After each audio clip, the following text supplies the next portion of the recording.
Welcome to move and jeeps. ಇವತ್ತು ನಾವು should ಬಗ್ಗೆ ಮಾತನಾಡೋಣ.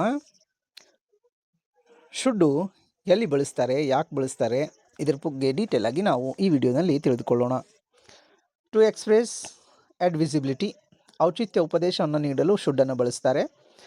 ಶುಡ್ ಅಂದರೆ ಬೇಕು, ಶುಡ್ ನಾಟ್ ಅಂದರೆ ಬಾರದು, ಶುಡ್ ಬಿ ಅಂದರೆ ಇರಲೇಬೇಕು, ಶುಡ್ ನಾಟ್ ಬಿ ಅಂದರೆ ಇರಬಾರದು. Should does not express compulsion like must.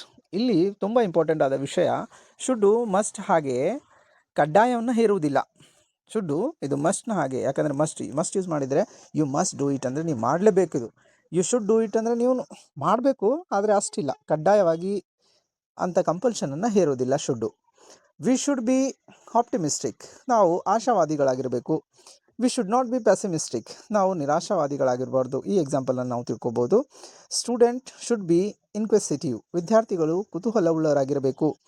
ಮತ್ತು ಶುಡ್ ಜೊತೆ ಹ್ಯಾವ್ ಮತ್ತು ವಿ3 ಫಾರ್ಮ್ ಬಳಸಿದರೆ ಏನಾಗುತ್ತೆ, ಶುಡ್ ಹ್ಯಾವ್ ಅಂದರೆ ಹೊಂದಿರಬೇಕು. I should have money, I should have knowledge.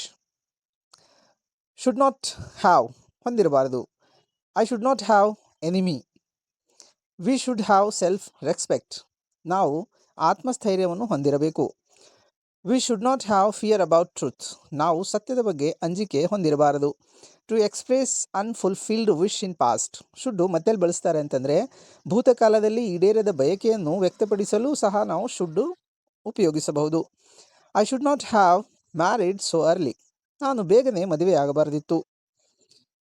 Slum dog a millionaire should have got Oscar award, slumdog a millionaire ಚಿತ್ರವು Oscar ಪ್ರಶಸ್ತಿಯನ್ನು ಪಡೆಯಬಹುದಾಗಿತ್ತು. ಸೊ ಈ ವಿಡಿಯೋನಲ್ಲಿ ನಿಮಗೆ ಶುಡ್ ಬಗ್ಗೆ ಅರ್ಥ ಆಗಿರಬೇಕು ಅನಿಸ್ತೀನಿ. ಸೊ ಈ ವಿಡಿಯೋ ನೋಡೋದಕ್ಕೆ ತುಂಬ ಧನ್ಯವಾದಗಳು.